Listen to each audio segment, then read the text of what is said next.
everyone, I am the Fem Grace Santos Capoodle from Level 1 Block 161 of MSU IIT College of Nursing, academic year 2021 to 2022. So for today's video, I will be doing or conducting a return demonstration with regards to changing an occupied bed, basically with the patient in it. So the purpose of this procedure is to ensure that the patient is at ease, and according to Florence Nightingale's environmental theory, it is really important to have a clean and tidy setup for the patient to have a faster healing. So that's also one of the purposes why we are conducting this procedure. And for the indications of this specific process, it is to for the indications of this specific process, it is that the patient is not able to stand up on his or her own since since he or she is experiencing serious illnesses like fractured bones, or he or she just came from a surgery. So without further ado, let's get to the video. So I will be lowering the camera so that you can really see the full procedure. So before anything else, the first and fundamental step of our procedure is to wash our hands. Since I have already washed my hands, I will prepare and wear my gloves. So I have here my gloves. I'm gonna wear it. I have here my clean gloves. So yeah, wear your clean gloves. So why are we wearing clean gloves? It is to ensure that we are protecting our hands to be in contact with the microorganisms that are present in these soiled linens. So it is really important to have an aided task performance, aided with organization, since it is really significant to prevent the transmission of germs. So with that being said, we have already put on our disposable gloves. We're gonna proceed to the identification of the patient.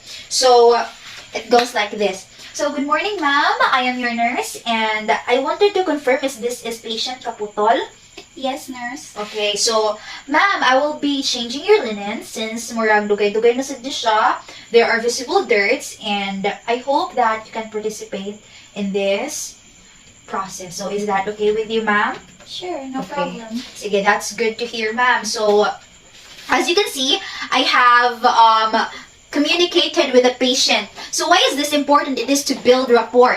It is to really lessen the fear of the patient. So it encourages him or her, di ba?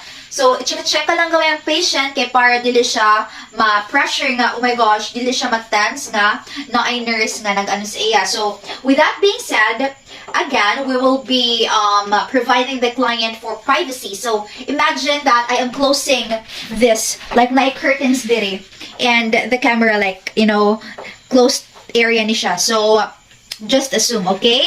Since I don't really have the resources for that. So I think that's one of the disadvantages of this online setup. But nevertheless, we will continue with our return demonstration. I also have my hamper to put the soiled linen. So it is here. So I have placed it near the bed. I hope you can see it. Okay. So it is near the bed. Okay, I'm gonna put it here. Near the bed. Okay, so after touching the soiled ones, you should always be mindful of the surfaces that you touch. Since I touched the soiled part, the hamper, I will change my gloves. So, change and discard. So, we're gonna do hand hygiene. So, yeah. Hand hygiene. So, we're gonna put on another glove since, we should be careful, we should be mindful of the surfaces that we are going to be in contact with. Okay, it is not just the health of the patient that is affected, but also your very own health. So make sure to really take care of yourself as much as you take care of your patient. So since I've already done changing gloves, we're gonna proceed to remove any equipment attached in the bed linen. So if this is in a hospital setting, I will be adjusting the bed, like the taas and everything. But since we have we have no resources for that, this isn't a hospital bed, we're just gonna assume that these bed have rails on it. So, imagine na na-adjust na nako siya, na ano siya sa hip level nako. So, after that, as what I've said, we're gonna remove the cables. So, yeah. On the other side, we will remove cables. Okay ra ka, ma'am?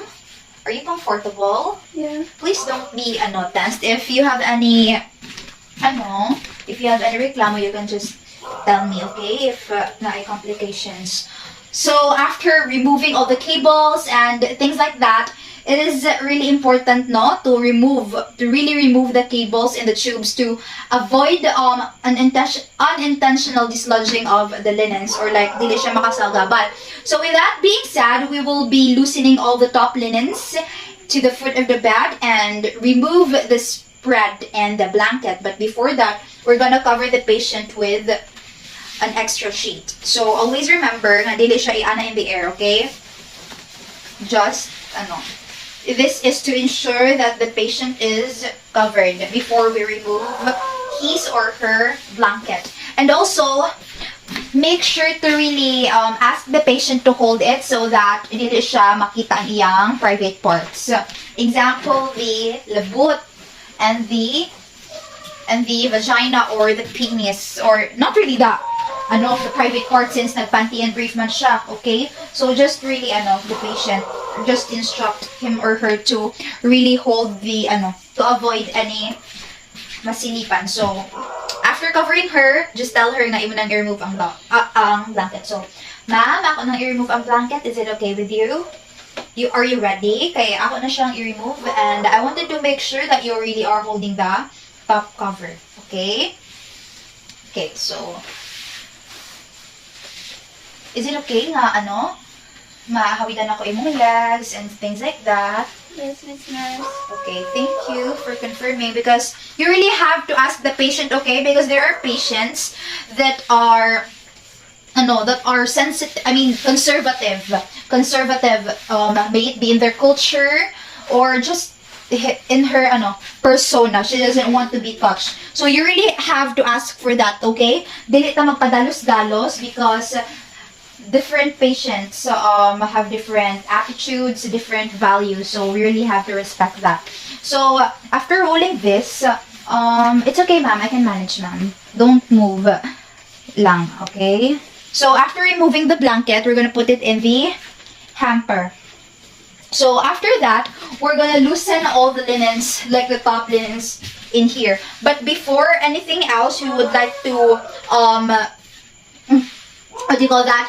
Atong i-request ang patient to face the other side. So, imagining that we have side rails, we're gonna atong itaas ang side rails din hing apart. So, side rails on. So, you're gonna request the patient to face this way kay dito ta mag-loosen og linen. So, ma'am, can you please turn this way?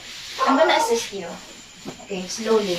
Hold your sheet so that hold your sheet. Okay. Okay, very good. And make sure na naka-slide siya. Dili siya nakahayang. Kaya para we really are, ma-plaster na to ang plastada. So, are you okay, ma'am? Are you secured? Okay. That's good to know. So, we're gonna proceed in loosening the linens now, okay? So, we're gonna loosen it. Like this. So, make sure nga sa ilalo mauna ang naa sa front, because this inner part is soiled. So, roll it. Roll it. Roll lang ta mga ma'am. Roll. Roll. So, like that.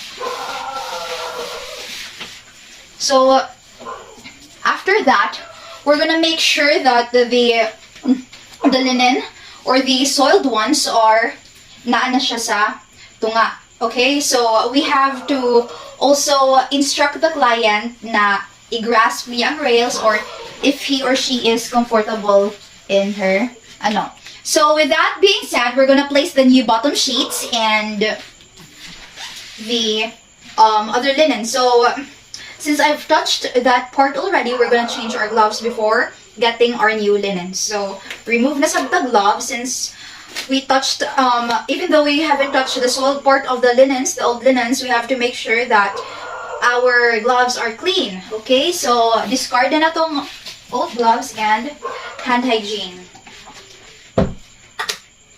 Please do hand hygiene and hand washing religiously. Not just nakahugas lang ka and everything. It's all good. No. You really have to do it with your, with all your heart and all your might. Okay? So, clean gloves. So, yeah. So, pag mag-ano ng gloves, just, siya, no? It is one of the parts where most of the students, including me, up until now, pero I'm better na compared sa first time. So it just really needs a lot of practice. So yeah, after putting on these gloves, I'm gonna get my new linens na. I'll be right back.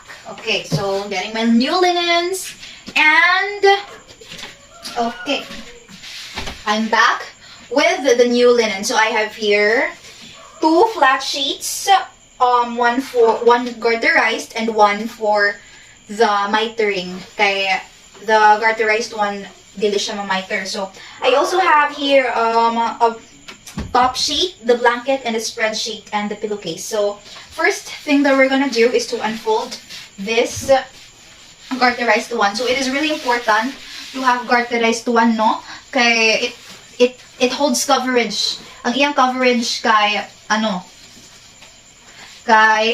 unsa pa? It really holds sa mattress, right? Kay ang mga hospitals, kasagaran sa mga hospitals kay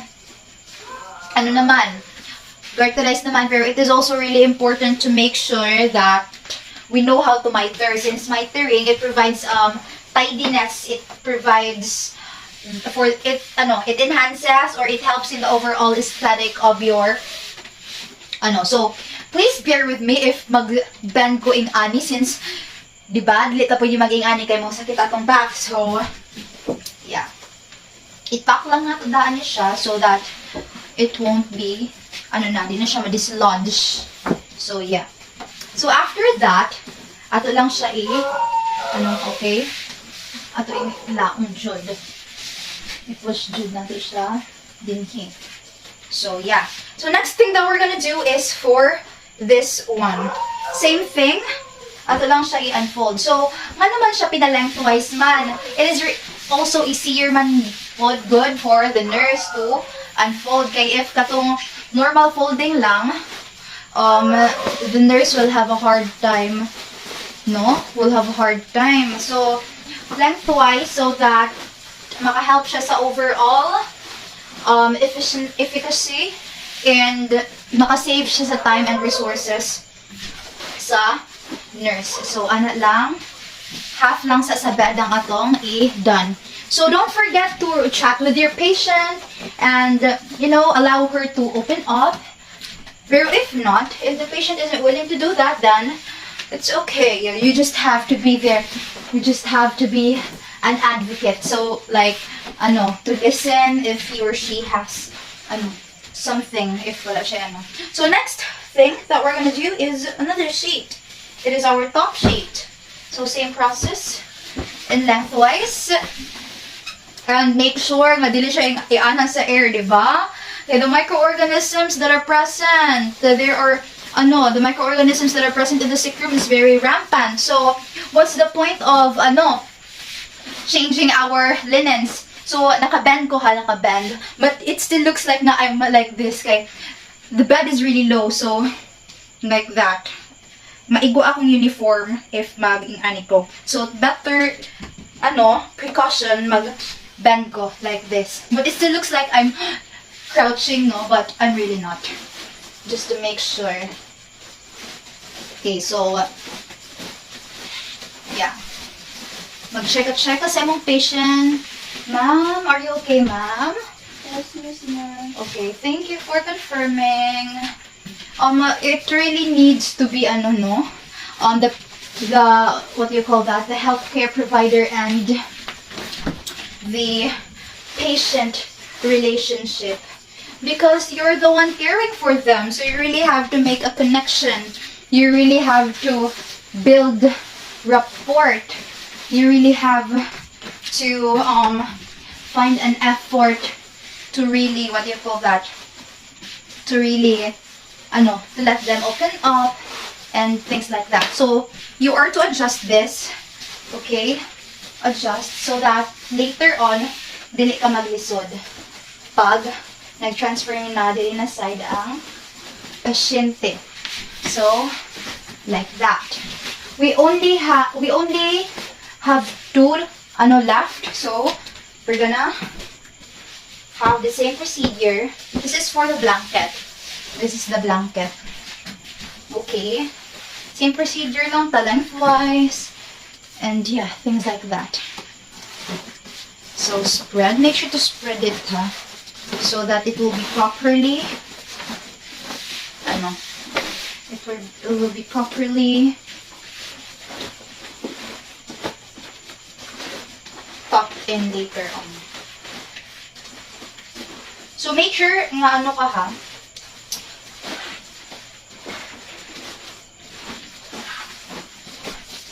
Okay, this part.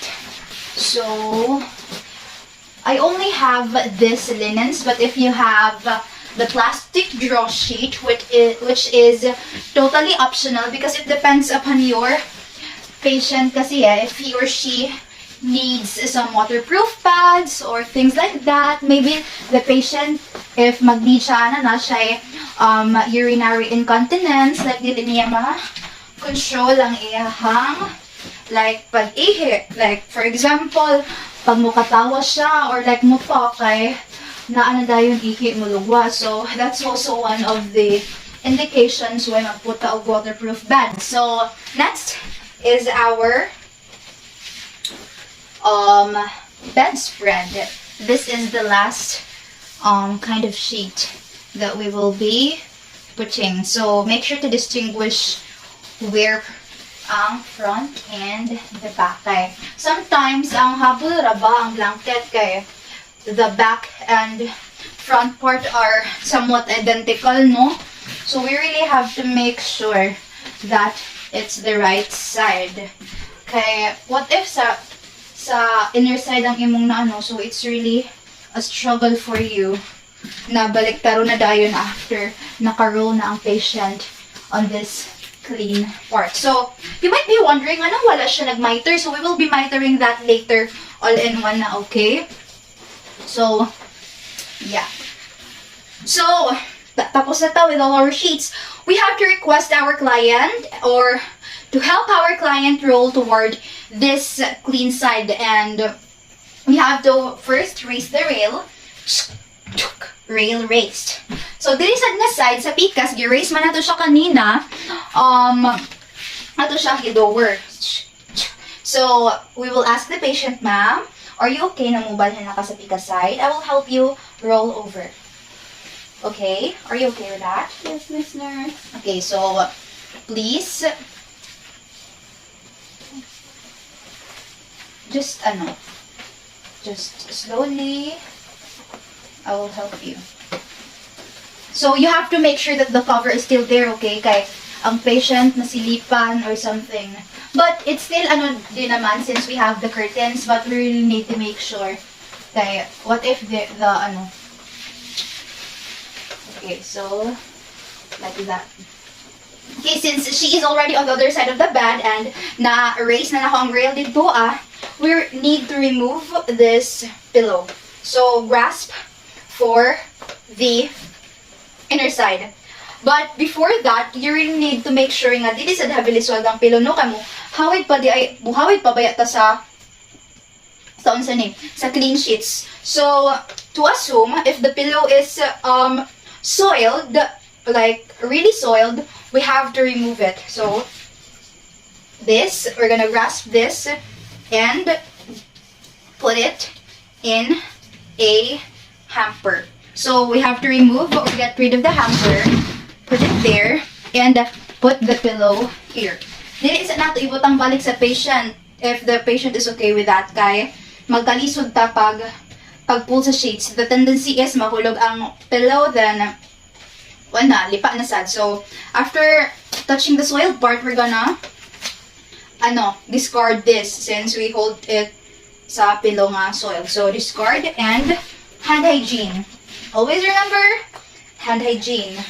So, bahala, mag-dry na yung kamot din ha. You really have to practice hand hygiene. So, I'm gonna get a new set of gloves. New set of gloves to, clean gloves lang. Not sterile because, it's not really that necessary for this procedure. So, clean gloves lang. And so we're gonna proceed to the other side now because our client is already here. So you might ask me, why is it important to I'm sorry. Why is it important to allow the client roll toward you? Because it allows a space for us to plaster the other side. So before anything else, as you can see, naapa dinhi ang old what do you call that? Old bed sheet. So after holding the pillow, you can also remove this na. Pero just to make sure, I have changed my gloves and I will remove this. So, like that. So you really have to take extra precautionary measures, no? So after holding, basin di ay mas lipa pa ang sa kuan, then malipa na silang So after holding again a soiled part, then we have to make sure that our gloves are kuan. So we're gonna discard this. So discard, and I'm gonna get a new set of gloves. So yeah, get a new set of gloves. So I'm gonna discard it now, okay? And a new set of gloves to really ensure the safety of our patient. Okay, that's what I've seen on the video. The nurse also changed gloves a lot of times, no? So I think that is very essential, especially when working with a patient who is overly sensitive to dirt, or maybe her skin is sensitive to, things like that. So after that, we're gonna be tucking here now. Tuck sa nato ni this one, the first linen, and pull the sheets. Pull nato ni siya. Pull. Okay ra ka, ma'am? Are you okay? Okay, thank you for confirming. Just tell me if you need something, okay? Yes. Okay, so yeah. So the the spreadsheet. We're gonna miter this all together. So straighten, pull. So as you can see, there's still so you're gonna pull it, Jude, because it's really important. Why? The client might be irritated or might be sensitive. As I've said, her skin might be very sensitive and mag-cause of irritation sa iyahang likod or sa iyang body if the linens are not straightened or is not smooth. Daghan pang wrinkles. So make sure nga So that's okay now. We will tuck in the head side. So always remember to work from head to the bottom, no? From the head to the bottom part. So one side focus on one side and miter this side. Miter ta. Tuck this in. Tuck. And this one too. This one, tuck. So, bahala lang sa ilaw nagkagugot. Okay? Okay, that's really the purpose of the miter. To have a clean look. So, that. And this. Maupadayan din inside. So, di ba? Mas cleaner siya. Wait, you can see it. You can see it ba? I'll just adjust the camera later. Because our space is small. So, adjust. And the other side naman tayo, we have to miter. Okay, so miter.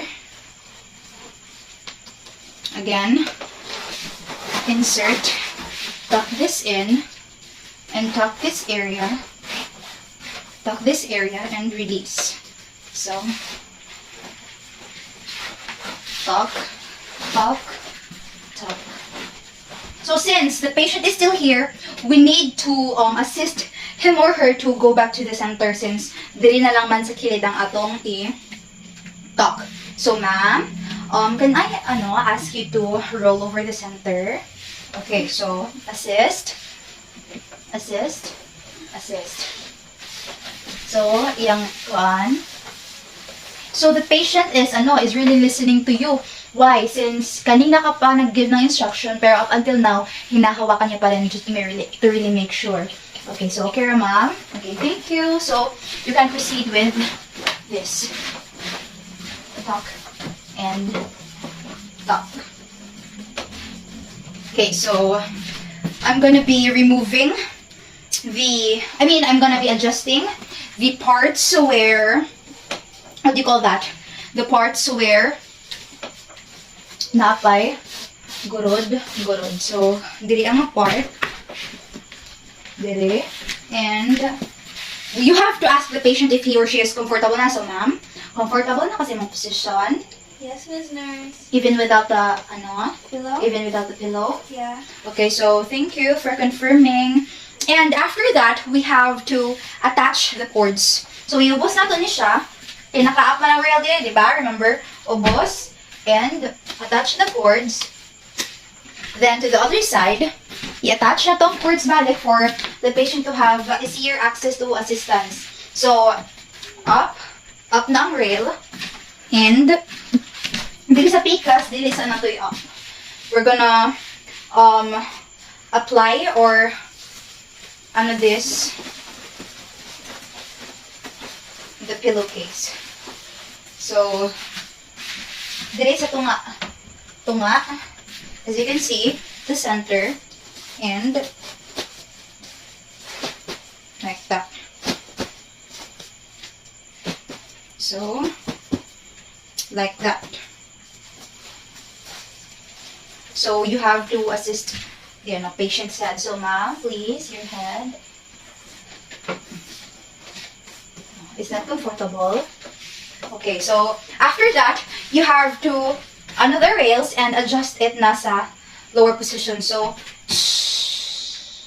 assuming na naubos na ang bed, diri nga side, so we're gonna remove the hamper na. So this is the hamper and we're gonna put it in the storage room or like somewhere. So here. So after that, we're gonna remove our gloves. Remove and discard. And make sure, as needed, you have to wash your hands, or if washing hands isn't that, if the linens are not really that soiled, you can, what do you call this? Perform hand hygiene. But if you really wanted to wash your hands, then that's good. So, I guess that would be it for the return demonstration for my occupied bed, and I hope to see you on my next one. Bye! Say bye, ma'am! Bye! Thanks for watching!